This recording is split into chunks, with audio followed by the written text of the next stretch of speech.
is his now. Hello in here. It belongs to him. Hello in here. It's his. If I say it like that, will you get it? It's his. It belongs to him, your body. Yes, sir. When you stood before the altar and said, I do, you gave your body to that man. Mercy, Lord. And if husband wants wife to be wifey, hello, you have no right to deny him what belongs to him. Y'all all right? Right, sir. Things go wrong when you let husband leave the house hungry. In verse 5. Yes, sir. All right. In verse 5, Paul said, defraud ye not one the other. Because it's a two-way street. My body don't belong to me. Right. My body belongs to her. It don't matter how hard of a day I done had. I come home and she want daddy to be daddy. Daddy got to be daddy. Come in the room. Or the Bible said just like she ain't got no right to deny me, I don't have no right to deny her.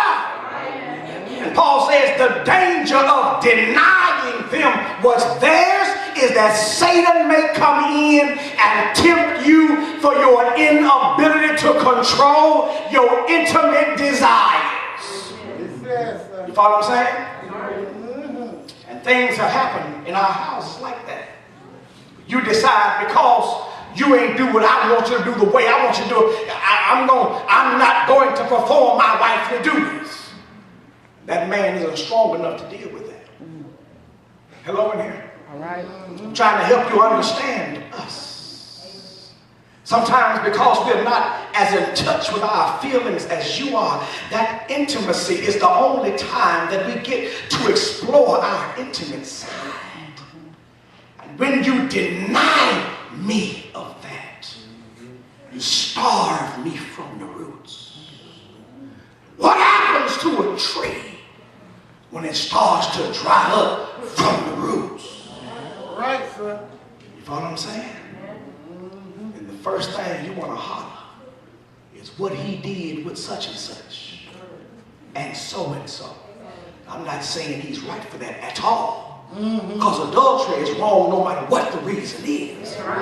He has to be strong enough to contain, and he got to give himself over to praying to God that he will help you change your attitude and your ability to do what God wants you to do. But when that happens, and he does go out, there are two guilty parties in that house. All right now. Two guilty parties in that house. Some folk always want to hop out, well, he's the guilty party. You just as guilty as he is. Because this is a command from God, just like abstaining from adultery is a command from God. This is a command from God. And if you purposely withhold, ain't something wrong with you. Ain't nothing wrong with you. Just being mean. Just being low down. Because it is low down. To deny me the right of becoming one with you. That's what God put in marriage. If there's ever a place where I ought to become one, it's with you. And when I want to become one with you and you deny me because I didn't buy you no shoes with no red bottoms on it, come on in the room. There's something wrong with that. It is. There's something wrong with that. Well, I've got to change. Husbands have got to change. You can't treat her like she a piece of meat that you bought at a grocery store. God says she's your help meet, M-E-E-T, and not M-E-A-T. Okay. She ain't just no piece of meat that you just drag out and use for your own pleasure. 1 Corinthians chapter 7. Right. Verse number 3. Let the husband render unto the wife due benevolence. It's like the way that word sounds when it comes from betwixt my gold tooth. Benevolence. Due benevolence. Due benevolence is something that I owe you. Yeah. It's something that you are required to get from me. Because you are my wife. And I am your husband. And due means I owe it to you. Yeah. Amen. Yes, sir. Don't you ever let that come out your mouth. I don't owe you no. Yes, you do. You owe her something. And God said what you owe her is some benevolence. Benevolence in this passage means some kindness, some affection, some caressing, some holding some hand, some rubbing some feet, some rubbing some back, some kissing. She is an affectionate creature. And you can't be all barbaric and caveman with her and expect for her to be satisfied. Just drag her out and then you got to love her. Right now. Show her a little tenderness, some compassion, some warm, affectionate love is what benevolence is. It's giving flowers just because. It's sending her a text message in the middle of the day, just thinking about you, boo-boo. Come on in the room. Come on in the room, boy. It's going up to her job with her favorite candy. You follow me? It's one morning before she leaves for work. Just grab her and hold her. Look her in the eyes. Till I'll be here when you get back. She ain't working overtime that day, boy.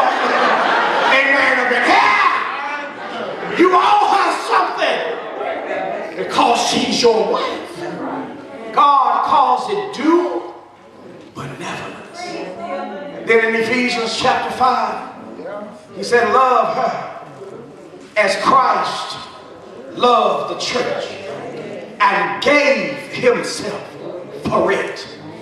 You have to love her like you love your own body. And if you don't love yourself, then love her better than you love you.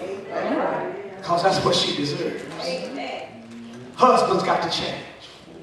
Wives got to change. Children have got to change. They need to obey the rules of the house or find their own house. Because whensoever you get too big to do what I said, when I said, how I said, it's time for you to go. You follow me? The Bible says in Ephesians chapter 6, verse number 1, children are to obey the parents in the Lord, for this is right. Honor thy father and mother, which is the first commandment with promise, that it may be well with thee, and thou mayest live long on the earth. You have to respect mom and dad. When God gave that command to the children of Israel, it was connected with the land promise. That's why Paul says it was a first commandment with promise. Out of all the 10, that was the only one that God said, your days, yes, sir, will be long upon the earth, which the Lord thy God giveth thee. And if you want God to bless your days, If you want God to allow you to see some goodness